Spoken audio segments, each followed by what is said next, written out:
दोस्तों Harshad Mehta scam, Khetan Pareek scam, सत्यम scam या फिर हाल ही में हुआ जेन स्ट्रीट वाला केस, ऐसे कई सारे स्कैम्स आए दिनों स्टॉक मार्केट में देखने को मिलते हैं, जहां बड़े प्लेयर्स मार्केट को मैनिपुलेट कर इलीगली मोटा पैसा छापते हैं, जिसमें रिटेल ट्रेडर्स का बड़ा नुकसान होता है। लेकिन आज मैं आपको एक ऐसी स्टोरी बताने वाला हूं जहां इसका ठीक उलट रिटेल ट्रेडर्स ने ही मार्केट को इस तरह मैनिपुलेट कर दिया था कि उस वक्त जितने भी बड़े इंस्टीट्यूशंस थे उनको $20 बिलियन से भी ज्यादा का नुकसान कर दिया था और कई सारे रिटेल ट्रेडर्स तो रातों रात मिलियनर्स बन गए थे। दरअसल बात जनवरी 2021 की है।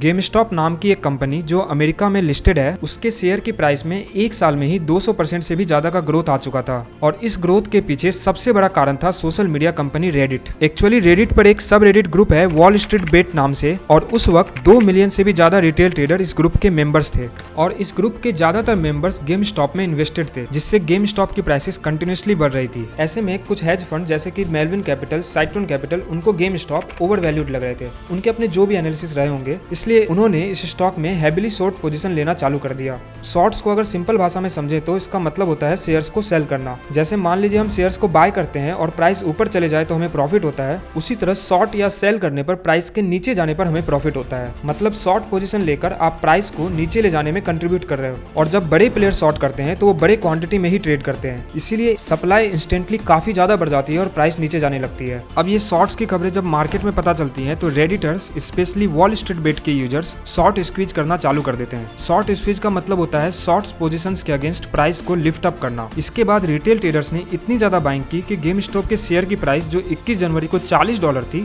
28 जनवरी आते आते $483 हो गई और हेज फंड्स ऐसा कहा जाता है कि $20 बिलियन से भी ज्यादा का नुकसान उनको झेलना पड़ा था। बाद में रॉबिनहुड जैसे स्टॉक ब्रोकिंग ऐप जिसपे रिटेल ट्रेडर्स ट्रेड कर रहे थे, उन एप्स ने बाइंग पर हॉल्ट लगा दिया जबकि सेलिंग चालू रखा, जिसकी वजह से प्राइस 2-3 दिन में वापस से गिरकर 100 के नीचे आ गई। हालांकि इसके बाद रॉबिनहुड को हेज फंड्स के इशारों पर मार्केट को मैनिपुलेट करने के लीगल एक्शंस फेस करने पड़े थे।